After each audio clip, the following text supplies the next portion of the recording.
Hello everyone and welcome to another Kabbalah Explained Simply. I'm Leo, your host for today, your instructor. Very happy to be here. Only 2 weeks after my last visit to Kabbalah Explained Simply. And today we're going to talk about the Jewish calendar according to Kabbalah. So really the Kabbalistic calendar, which is also not used by the Jews. Obviously, if you're new here, we have an amazing support team on the chat. Just go to the chat, especially on YouTube. I think Facebook also has definitely some people there, but YouTube, I know, I'm looking at it. So there's some great friends there and a great support team. You can ask all your questions. Send your questions. If you don't understand something, send them in. We'll be able to take them and answer them live. If this is your first time to Kabbalah, don't be concerned. You may hear things that you've never heard before. That's okay. I'll try to make it as easy as possible, as simple as possible, but obviously everything is connected to everything else, so you may hear things that you don't really know how to define it, and that's okay. So just send your questions so we can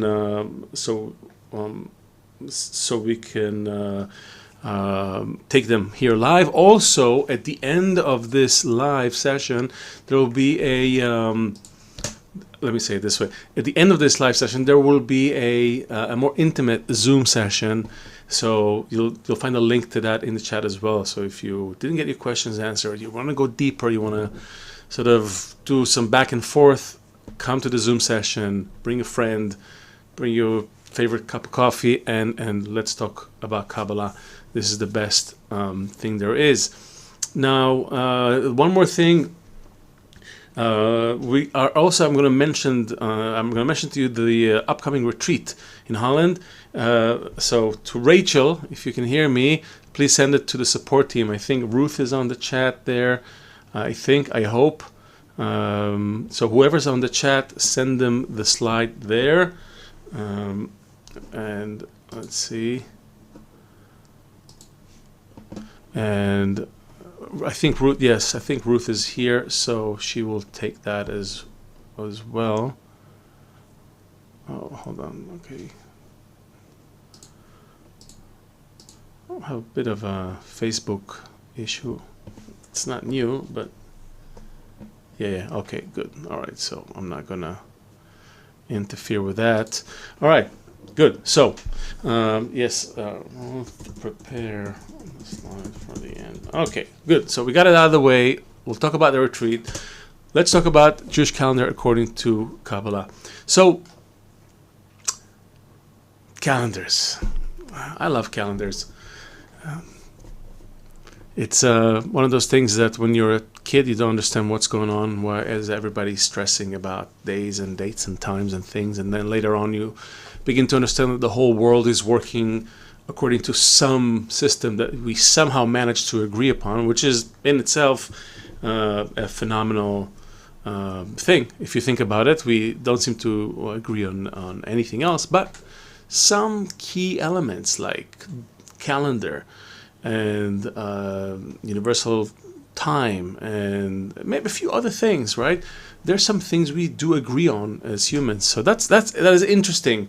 Even as we're busy fighting and getting at each other's necks in other areas, in some places we do seem to have an agreement. But it is interesting when you think about it, where do these things come from, these calendars? And so when we look at, let's see, I'll try to speak from the side here.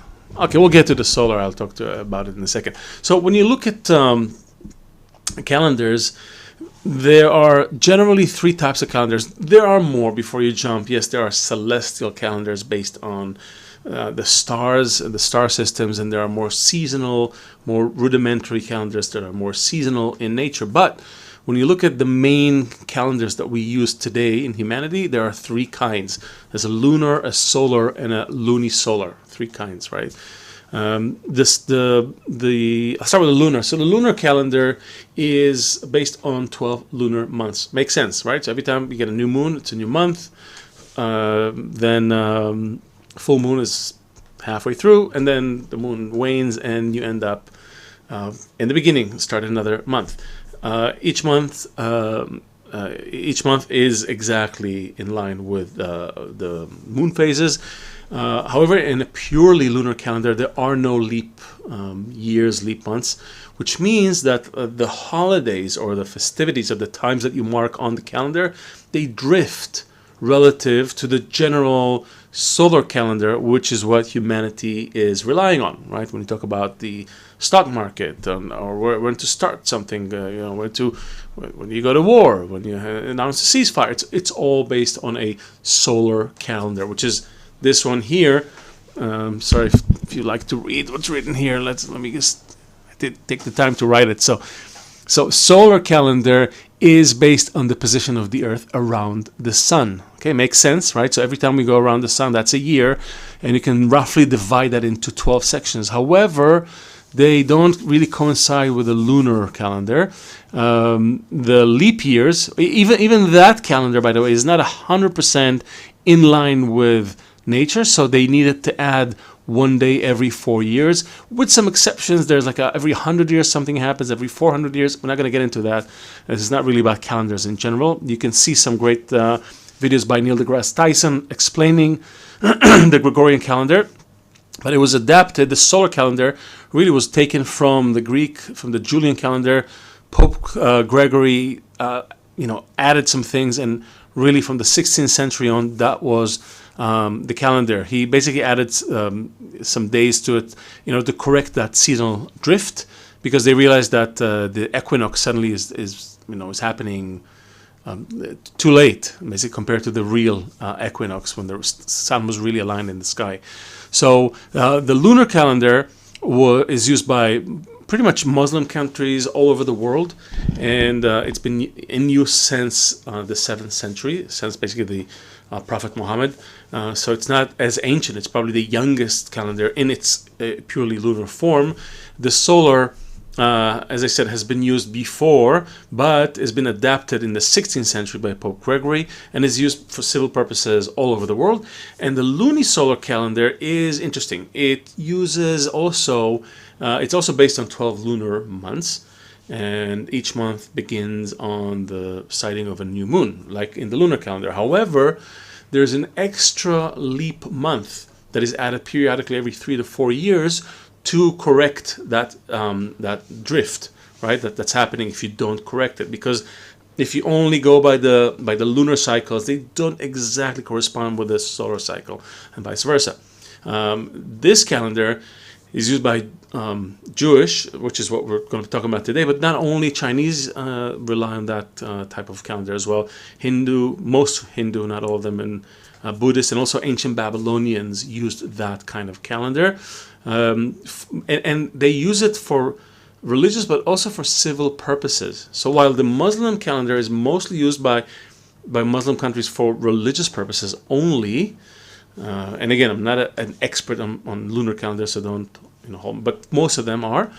The Luni-solar calendar is actually used more extensively, even though the country that uses it will again adhere to the solar calendar for doing business with the world and generally keeping the international date and all of that. But a lot of other aspects of life in that culture will conform to that. So in some places it's mostly religious.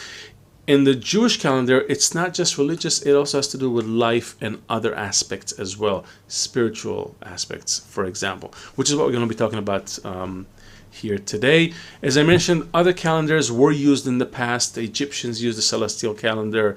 The Celts, you have the Henges that use celestial calendars and other things, but we're focusing on the Luni-solar calendar, which became the foundation for the Jewish calendar. Okay, what's so special about the Jewish calendar, which uses this Luni-solar combination? So for one thing, it's a very accurate calendar. Okay, that's an important thing to say. It's accurate, it's consistent, it's predictable, it's unchanging, and most importantly, it combines both of those elements that influence us. Both the sun, so we have the moon, which revolves around the earth, and then we have the sun, around which the earth revolves. So basically, if you can think of it as a sort of an upper and lower, right? The sun is our upper because we revolve around it. The moon is our lower; it revolves around us. So we have this nice combination of these two forces. Okay, I'll just put it this way for now.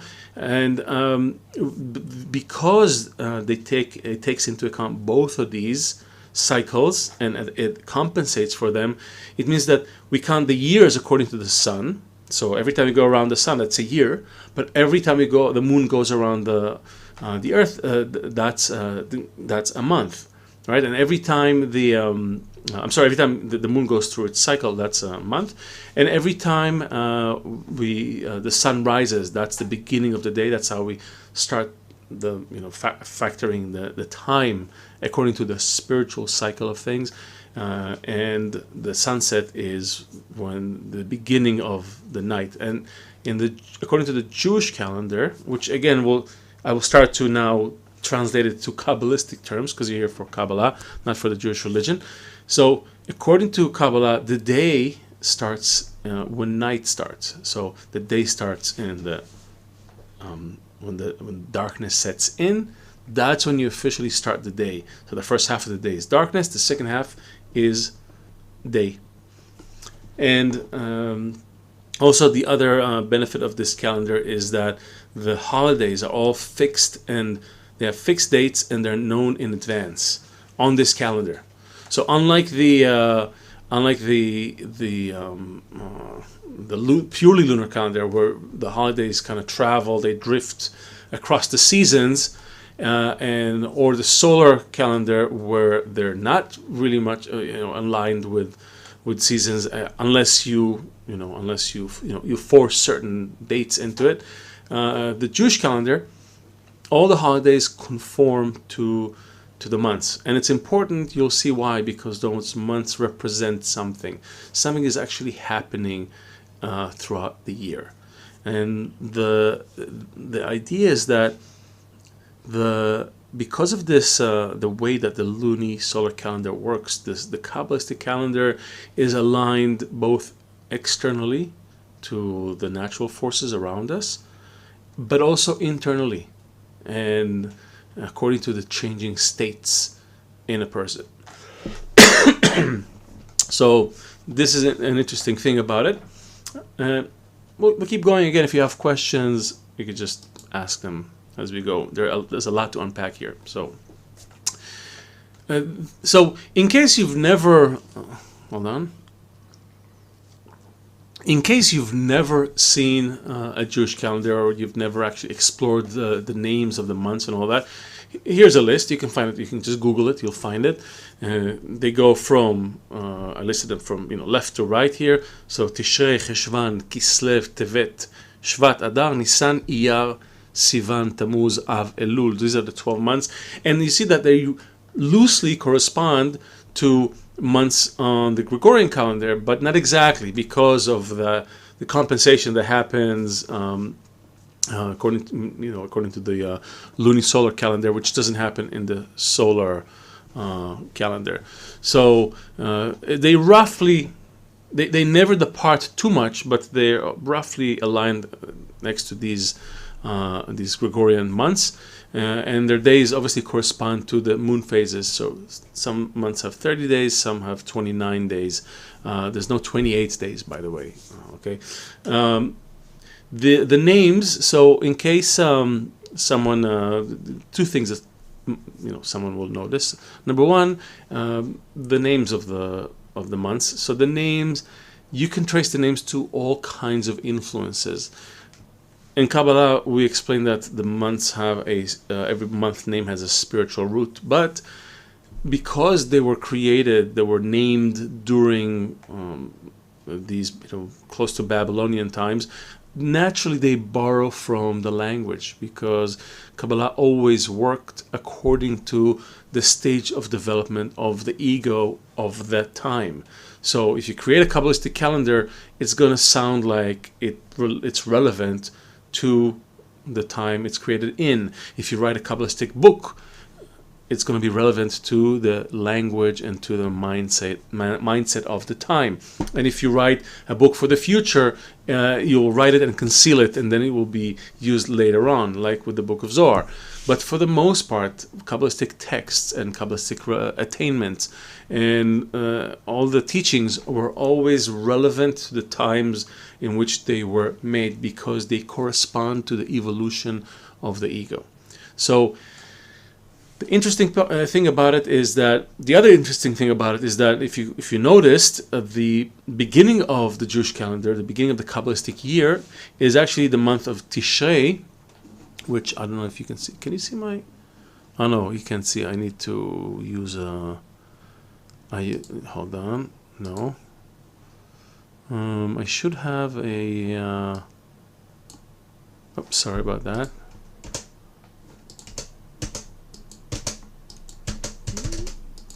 Okay, sorry. Seem to be stuck.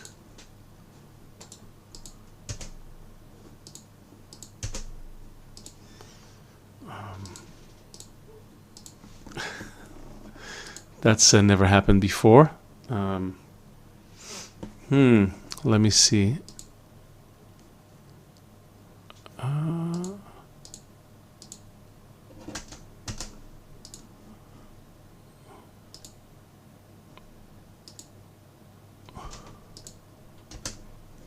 Okay, excuse my technical difficulties.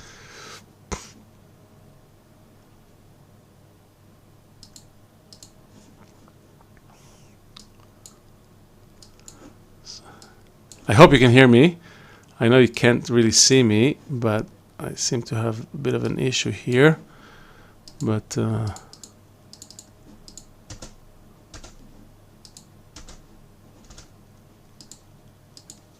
oh, there it is.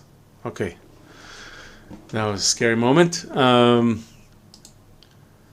Okay, so where were we? Oh yes, okay. So that was me trying to do some technical stuff here. Okay, so the months, you'll see that the beginning of the year actually corresponds to September, October. That's the first month in the Jewish New Year, in the Kabbalistic year. And that's an interesting thing. Why would it start there? Why not start anywhere else? And you would be right to ask this question, and we'll get to it, I promise. I want to go through, keep that in mind, I want to go through some of the notable dates of the Kabbalistic calendar. Okay, so you'll see, and this is, again, I'm revealing another aspect here. So you see the first new year, as we said, is the month of Tishrei, which is the new year, which corresponds to around September. However, there is another New Year, which corresponds to Passover, which actually happens around March, April. Why is that? We'll get to it in a second, I promise. But just stay with me. So the Kabbalistic year actually spreads this way. It's read this way. You will see that you can read it in different ways depending on where you start the cycle. But when generally speaking, we talk about a full cycle that starts from Passover, okay, Pesach, which is the Exodus, the story of the Exodus. That was the beginning of the change, okay, when we passed over from egoism, from the will to receive in order to receive, to bestowal, to unity. And we're coming into Passover, so we'll spend some time on that toward the end of this session. But Passover is really when everything begins, because before that, you're just slaves to the will to receive. I'm a desire to receive pleasure. If you've been following, you know that's what we all are. We are a desire to receive pleasure in order to pleasure myself. So a selfish desire at that. And I go through life seeking more and more pleasure, greater pleasure at minimum pain, or minimum payment, if you will. But the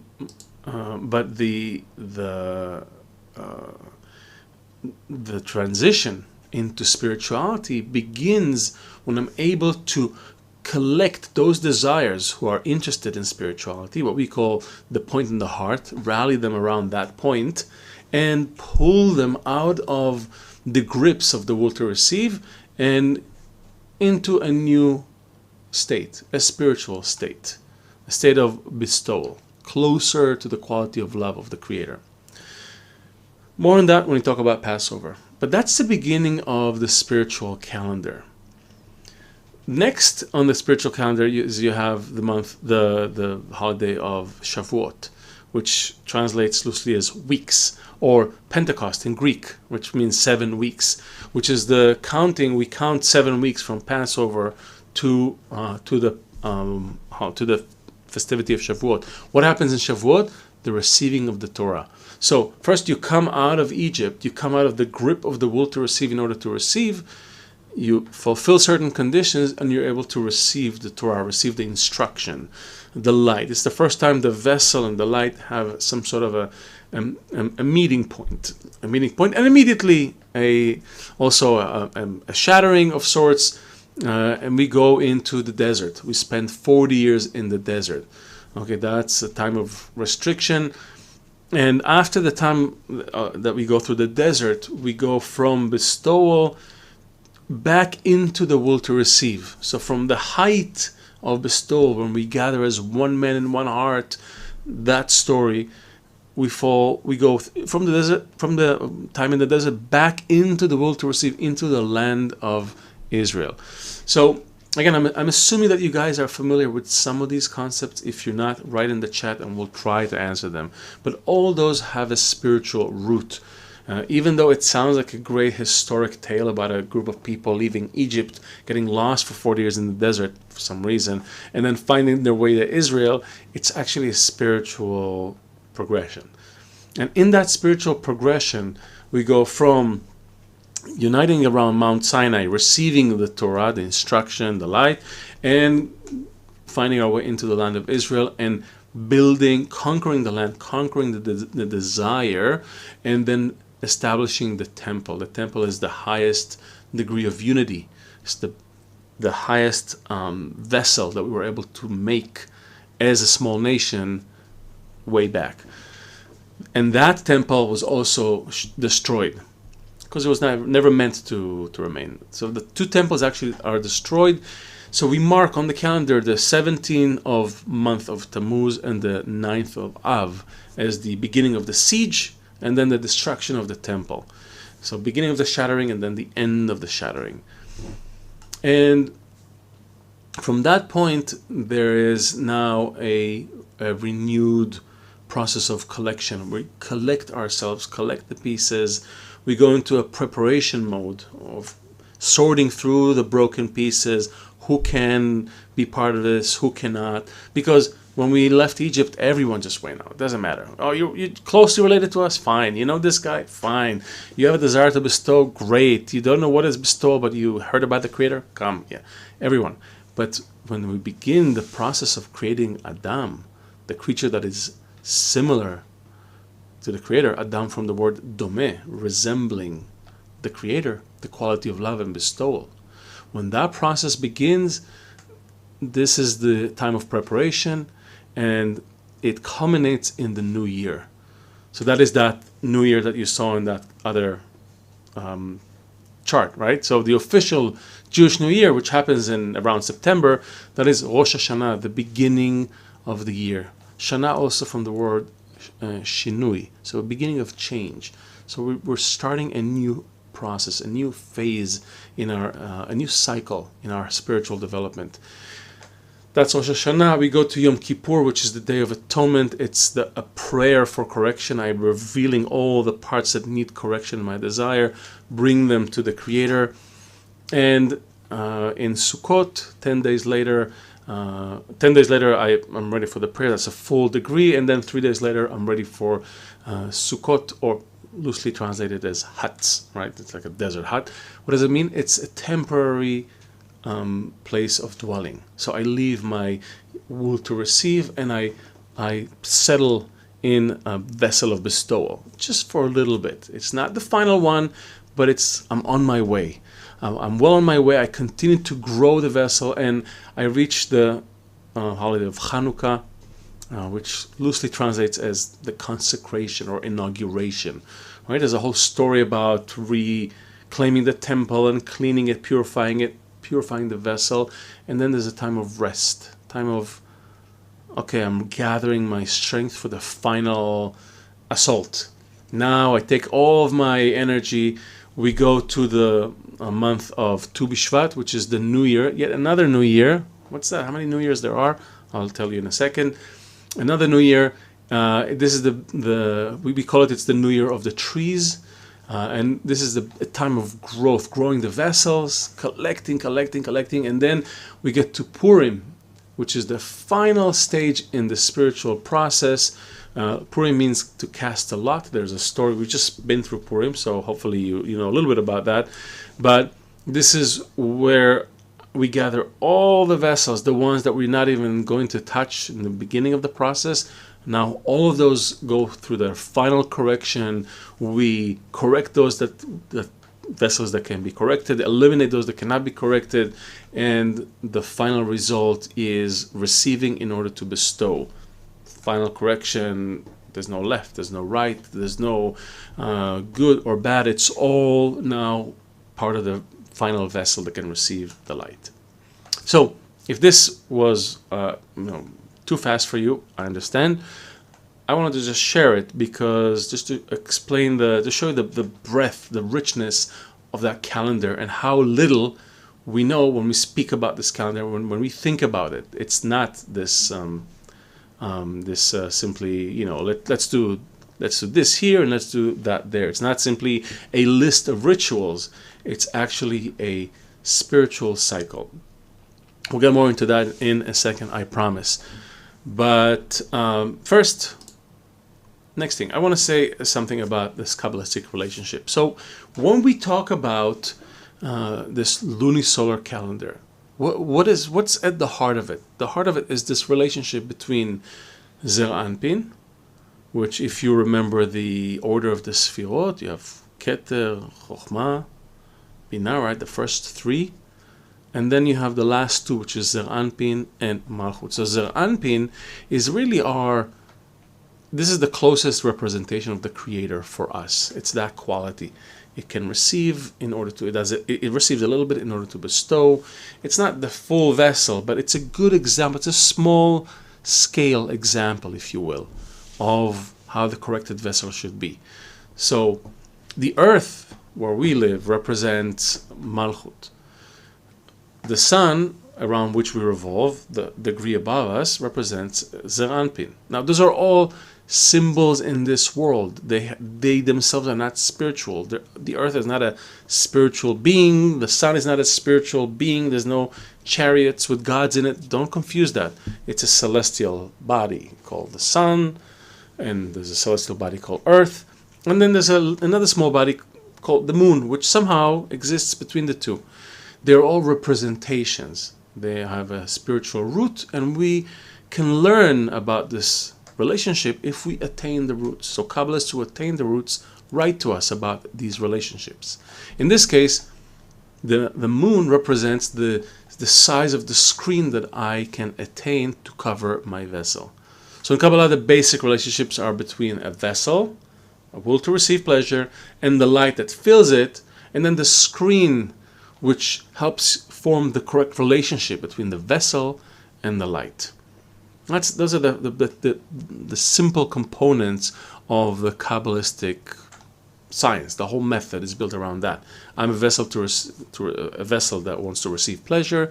I can't receive it just the way I am. I want to, but I can't. I need a screen. I need to build this intention, this other component that I'm missing, in order to actually be in a relationship with the upper light. That relationship is symbolized by the phases of the moon. The bigger the screen, the fuller the moon. Full moon, complete screen, reach the full degree, and then the moon again. The screen gets we call it purified or refined, and basically loses its ability to resist the light, and we're back with a new moon. No screen, no reception, no light coming in. Okay, so I'm touching here on things I don't have the time to get into the whole vessel and screen thing. But if someone asks a question, I will try to answer it. I promise. But right now I'm just going through the elements of the calendar. So if you want to stop me. Ask a question. Someone is asking a question. Actually, Luis, does it matter where I come from? Or perhaps it's the ego, or as we are one. It doesn't matter where you come from. What matters is your desire. If you have a desire to find the truth, to learn, then you're welcome. It's very, very simple. And yes, we are united, but we don't experience that unity yet. So the wisdom of Kabbalah will help everyone who desires it to eventually attain that level of connection, which opens up a whole new dimension of relationships and experiences. So, back to our calendar. So, what happens in the on the calendar? So, as I said, the whole calendar is really it's a cycle, and it's a repeating cycle. So, the word for year in Hebrew is Shana. Shana means two things. It means shinui, change. It also means to repeat something. Okay?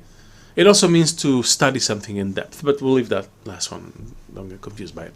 So, Shana means change. So it's a change, and it's also a cycle. So you repeat. Right? You go through the whole cycle, year in, year out. That's what the calendar is about. It's about spiritual states that you go through. And they're not really related to the passage of time here. There are special, let's say, forces that you can draw help from as you go throughout the year, the material, corporeal year. But let's put those aside for a second. Let's just focus on what's actually happening. So we're going through this process. We, meaning every person, and us collectively. We are all part of one soul, the soul of Adam Harishon, as we call it. Adam Harishon, the first man. But it's not man, it's a system. It's a partzuf. It's the soul. It's a corrected vessel that has a screen and can be in a relationship with the Creator, with the upper light. So the process is really a process of, I'm starting from just a will to receive in order to receive. So I just want to receive pleasure in order to receive pleasure. I don't care about anyone else. I'm just a degree above an animal. Animal also wants to receive pleasure, but it's managed, it's governed, controlled by the system. So it can't really do much harm with its desire. Man, on the other hand, has a slight degree of freedom, let's call it. So you can desire more and more, and you can really sort of bring your corporeal experience, take it out of balance with the system, which is what's happening.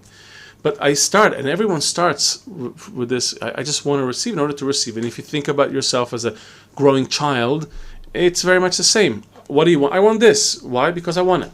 And it's mine. And give me. Right? That's the child's desire to receive in order to receive. There's no real ego in a child yet, and it's really more of a raw, just will to receive. I just want to receive pleasure. I still don't want to receive in order to receive is really a deeper, I want to receive in order to receive, and I want to see that you're not receiving. Okay, there's a separation here and a superiority that happens, and right, I'm a little elevated. But so that's one state. Then you have bestow in order to receive, which is a more advanced state, if you will. I'm willing to bestow, I'm willing to give something. It will seem like I'm giving, but I'm really getting more than I'm giving, and that's why I'm giving to get, right? Which is a more advanced. This is sort of like the natural state of affairs. That's how humans go about their business, right? If you just want to take, they call you a thief. But if you give in order to take, now you'll find the right name for it. I'm not going to say it. When a person gets on a spiritual path, the next stop on this path will be to reach bestow in order to bestow. This is already a spiritual change.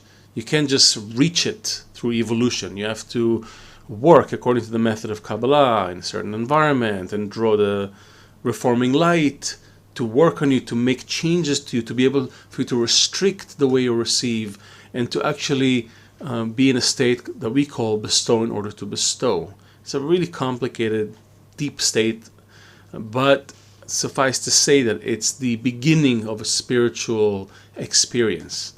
When you stop receiving into the will to receive in the current form of reception. So that's bestow in order to bestow. And the final stage is to receive in order to bestow. As I said, the purpose of creation was to fill all the creatures with abundance. So while the correction of creation is first to let's stop receiving in this way and correct your vessel, add a screen, form a relationship with the giver. The purpose of creation is to actually receive all the abundance that the giver wants to give you, and for you to receive it in order to give him back this pleasure. So this cycle is one way of looking at the calendar.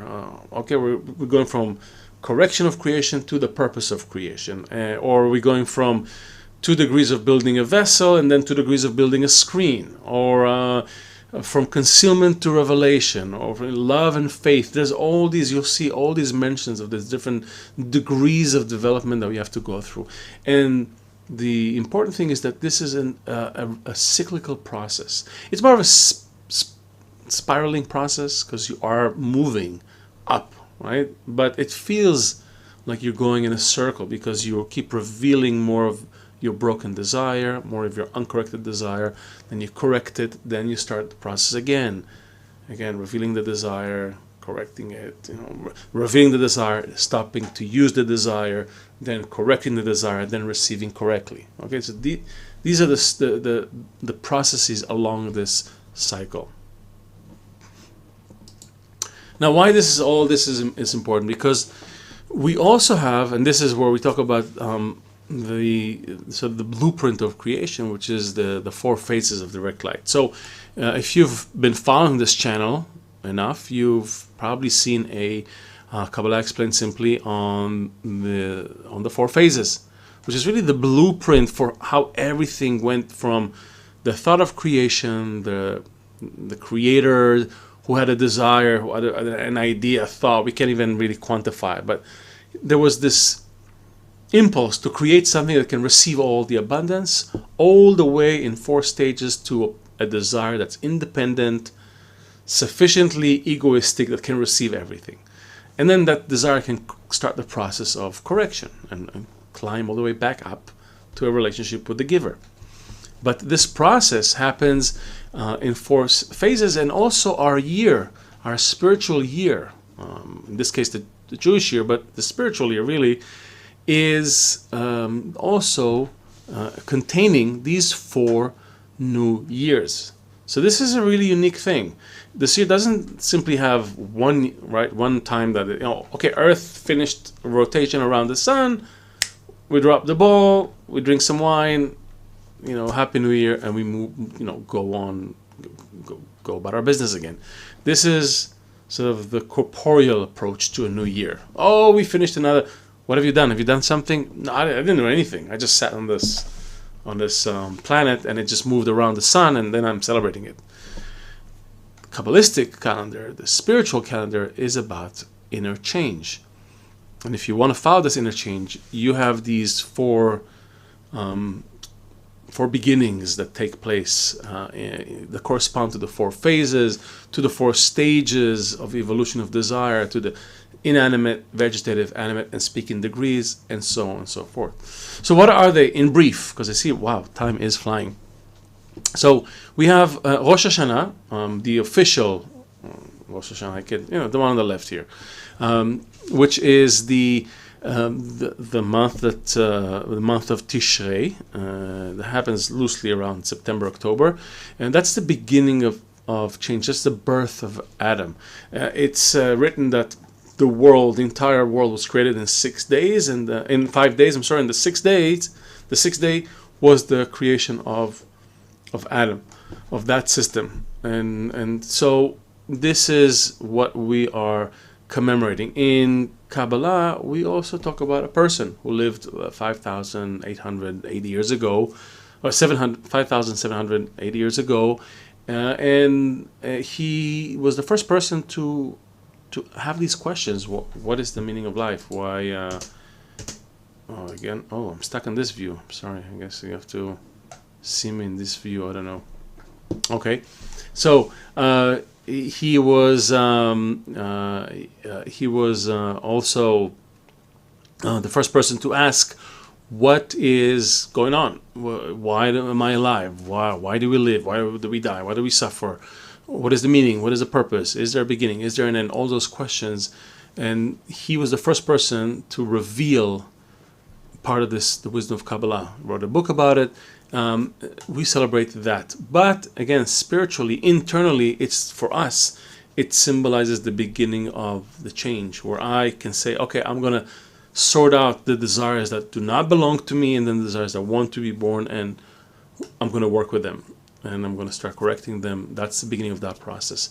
The second new year that we refer to is called Tu Bishvat. Tu Bishvat is not like a fancy name. Tu is really the translation of the Hebrew Tet Vav Tu, which add up to 15. Okay, which 15, if you do the math, is the middle of the month, is the full moon, right? It's the complete screen. I have attained this the full screen, and it's the I can now do this work. I can actually do this work to bestow, to receive, in order to bestow. I can have a relationship with the upper light. Okay, that's the vegetative degree. The next big year that we speak of is, I mentioned earlier, is Passover, which is, we're coming out up onto Passover. That's the miracle of the Exodus, right? Coming out of slavery, coming out of the grip of the will to receive. This is already the time where collectively we've achieved something, not as an individual, but collectively. We talk about the collective also in the beginning of the first Rosh Hashanah, the first New Year, but here we actually came out of the grip of the will to receive as a group of people, and we gathered, and 7 weeks later we gathered around Mount Sinai and we received the Torah, which is the last New Year, the New Year of Shavuot, Pentecost, speaking degree. This is the reception of the Torah, which means I can now begin the work. I can go down into the desire to receive and add all of it, and then reach the end of correction, because I have everything. I have the vessel, I have the screen, I have the instruction. I can go and do it. So these 4 dates, they represent for us these moments in the evolution of the desire. There are many ways of going through this calendar, and the thing that I want you to take from this, if you're thinking about it, is really that the Kabbalistic year is not tied to corporeal time. In other words, you can go through these phases, through these stages of correction that we talked about here, or these New Years, in a day, in a month, on a Tuesday in June could be your new year.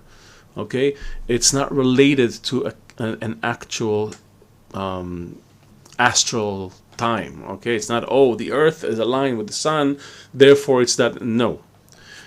Now, I did mention that there are forces at work. So even the spiritual forces, they get concealed and concealed and concealed, yet they do influence us in this world. We live in a system of forces, and different forces operate during different times. So when you align yourself with these times, you are getting an additional, how shall I put it, a push.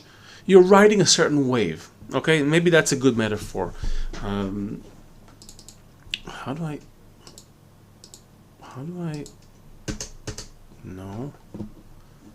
I go there?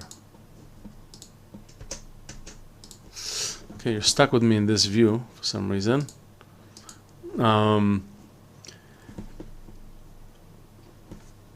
The metaphor is, if I, it's like surfing. Okay, maybe I imagine everybody here is a surfer. I have people from Tennessee, not a surfer. Okay, um, someone from where is that? From Michigan, also not a surfer. Um, Ohio, not a surfer. Philadelphia, maybe, not really. Austin, Texas, no surfer. Okay, there are no surfers, but I'm going to use surfing as it's a good metaphor. Go with me here. So uh, you're on the surfboard and you're trying to surf, and the waves are going to keep coming. There's always waves, and you can take the wave, you can take a wave and go. Every once in a while, there's a big wave that comes. Okay, we call that an attack. I don't know, in surfer lingo here in Israel. And so if you are prepared and you haven't, you're not now talking to your buddies with your back to the waves, or you're not paddling up, or if you're just in the right place at the right time and you exert the right amount of effort, you can catch that big wave that comes every once in a while, and you can have a really fun ride. And you can think of our life in the spiritual calendar in the same way. There's all these ways all the time. I can do the spiritual work all the time, and I can keep moving through this ocean. Okay, but every once in a while there's a big wave, and if I'm aligned with it, if I know that it's coming, if I'm arranging my life in this way, that I have this habit, right? Like, okay, I'm going through this holiday and this holiday and this holiday. I get to condition my animal, my donkey in this way. I'm more likely to be ready when this big wave comes. We call those the lights of Passover, the lights of Rosh Hashanah, the lights of, okay, there's these lights, these waves that help a person's spiritual work. So now, does it mean that you now have to start arranging your life according to the Jewish calendar? Does it mean that you have to now follow a spiritual calendar to the T? No, but you should know about it. And you should know that if you are in an environment that works on its spiritual development, and that environment arranges itself to some extent to be in adherence, in resonance with this calendar, then you're likely to get these interesting pushes. And ask anyone who's on this path long enough, longer than a year or two, they'll tell you, oh, I feel stuff is happening around that time of the year. Why? I don't know, but I feel it. So that's an interesting thing. So hold on, we have a question. Do we, Third West Kevin is asking, do we position ourselves differently for each month, like a yearly training schedule of sorts? All right, so it's just what I was talking about. In a way, yes. Okay, it's not really every month, but every special holiday, every special festivity, the Kabbalists said, hey, pay attention to this. It's like they're pointing your attention to something that's happening. For us, it's mostly about work in the group. It's mostly about tightening our connection, attacking the connection, because that's what you do in Kabbalah, especially in this time. It's about bringing the connection closer and closer to the center of the group and working on that. And if you're new to Kabbalah, that's what the science of Kabbalah is all about. It's teaching us how to connect, how to grow our vessels in this way, because there's a limit to how much I can grow my own vessel. But when I connect with others, that's when I get possibilities. So these months and these special holidays all relate to the relationship within the vessel. More of, okay, let's remember the shattering, why it's important, because that's the state that we're coming from. We want to be mindful of it, because I know where I don't want to be. And now let's remember the coming out of the group of the will to receive, and let's remember rising up, and let's remember separating from those desires and being in a restriction, and let's now practice going back into the desire and working with greater vessels, and so on and so forth. So all those things help us work with those elements and align us better with these changing months. Now, Passover. So we have 10 minutes. I see there aren't many questions. Either it's been such an amazing topic and covered so beautifully that no one has questions, or you have so many questions you're not asking, or nobody's really, or like, what the hell is he talking about? So I hope it's the former. But I know it's a lot to take in. So if you're new, by all means, join us on in the Zoom after this session, and you can ask more, maybe fundamental questions. And I hopefully won't be stuck in this one view, so I'll be able to, use the drawing board and other things. But for now, let's take the remaining time to talk about Passover. So Passover is coming up. So that big wave is coming up.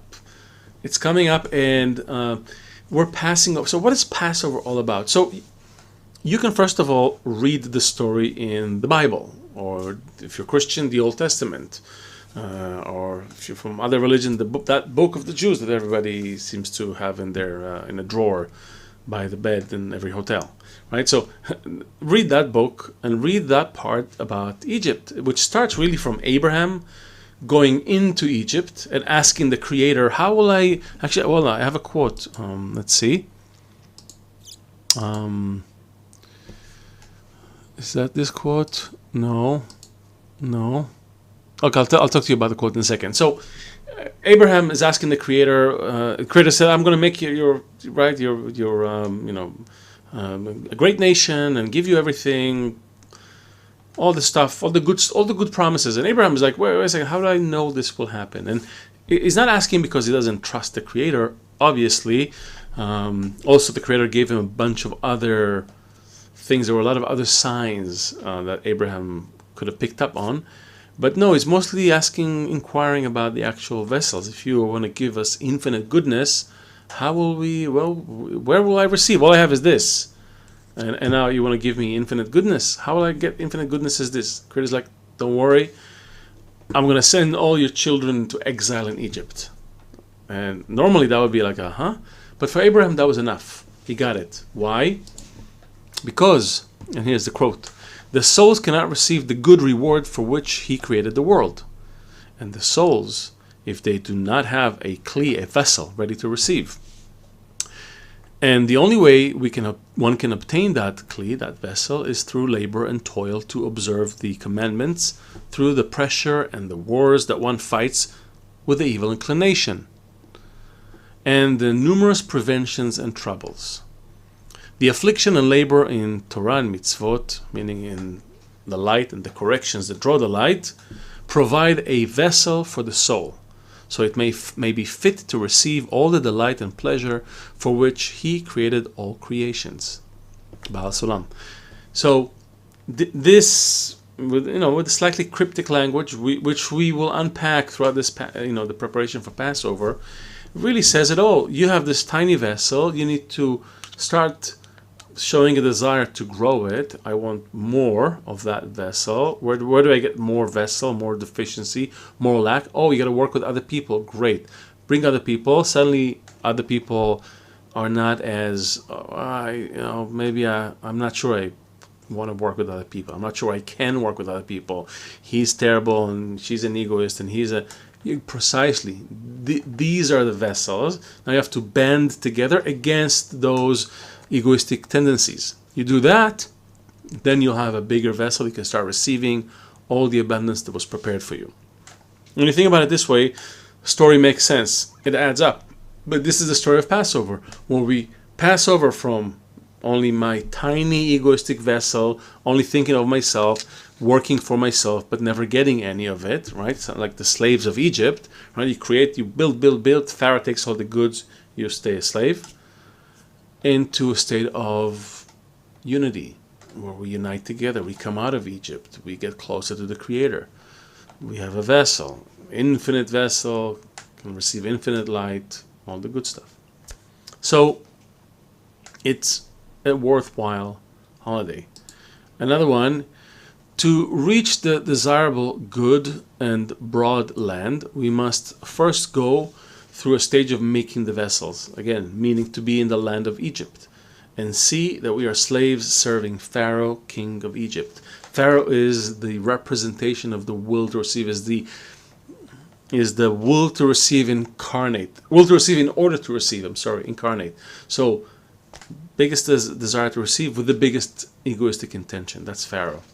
And the torments of exile bring us a need to pray to the Creator to deliver us from exile.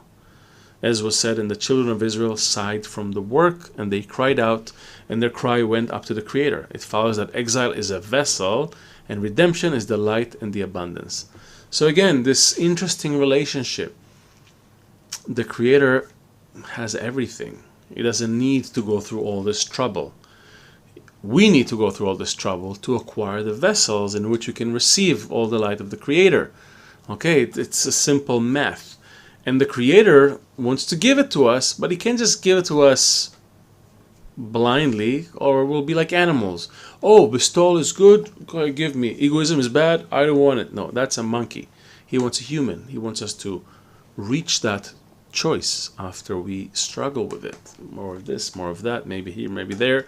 Let's unite, let's rise above. All that effort, that builds in us the correct desire. More importantly, it builds in us a need for the help of the Creator. In other words, contact, connection. What happens when you're a young kid and you're off to college or something, and then you're first week out of the house and your parents are like, please, let him call, right? And then your car breaks down, or you have no money for rent, or some other, and you call your mom, your dad, and they're so happy that you called. It's not because, it doesn't matter you need something. Yeah, fine, that was the reason. But behind that reason is a connection.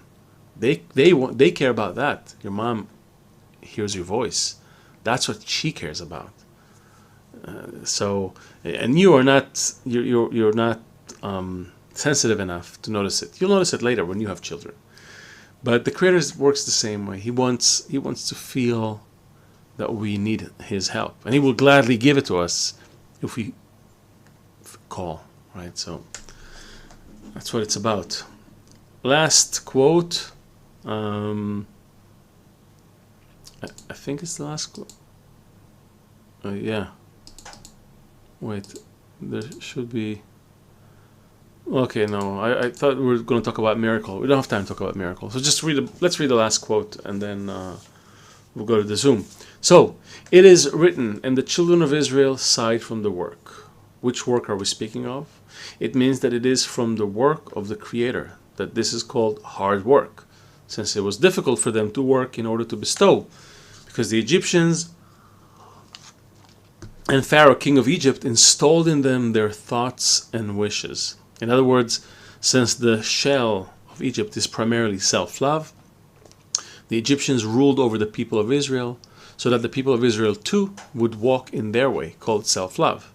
It was difficult for Israel to overcome these thoughts, and this is the meaning of what is written, and the children of Israel sighed from the work. So, in other words, this whole process of going down into Egypt, first Abraham, then it comes back out again, but then Jacob and his sons, Joseph goes there, and then Jacob and his sons, and then the whole tribe, and they're stuck there almost 400 years. That was the big exile in order to acquire big vessels. So all of this work, all of that hard work and hard labor, and it's really the struggle within a person working for self-love, which kind of feels nice at the moment, but then when you pull back, you see that it's futile. Where is all that work going to? It's like it's a bottomless pit. You build, you feed it, and then what? Another zero in the bank, and then you wake up, oh, I need another zero. And then you work hard, and then another zero. Until when? To what end? This is the real essence of this time of the year called Passover, where we pass over from self-love to love of others, and the Creator takes us by the hand in this process. He even delivers, hardens the heart of Pharaoh so he can show you how he can send these 10 plagues, 10 blows on your will to receive. So you'll eventually say, you know what, I don't want it. I don't want to be part of it. The will to receive will say, okay, I don't want you. You will say, I don't want you. And finally the Creator can make that separation, pull you out of Egypt, drown the will to receive in the Red Sea, and gather everyone around Mount Sinai. So obviously it was just tip of the fork here on Passover. It's going to be more, I imagine, more Kabbalah Explained Simply sessions are going to be about that in the coming weeks. But if you want to hear more about it and you have more questions, join our Zoom. Also, last but not least, and if someone could put it in the chat, the retreat is coming up, 28th of May. I wanted to put up the slide, but I can't. I'm stuck on this view, so apologies. But May 28th, the 3-day leap, as we call it, it's happening in a couple hours north of Amsterdam. It's going to be 3 days of amazing connection with other students, with instructors. No disturbances, no distractions, just us getting into the text, into the material, finding deeper degrees of connection between us, really uncovering what Kabbalists have been telling us. And the nice thing about it really is we get to travel through the spiritual calendar, for some almost in its entirety, in that 3-day period. So it's a true leap. You really do cover a lot of ground, a lot of different states, and you're able to achieve so much. So if you can make it, we'd love to see you. It's convention.kabuconnect.com is the address for the website. Please stay connected, and I hope to see you there. And that was it. Unfortunately, there will be no closing. There will be no closing titles because I can't switch to it. So I'll just say goodbye, and I'll stop the stream. So I'm Leo, checking out. I'll see the rest of you on Zoom. You've been great.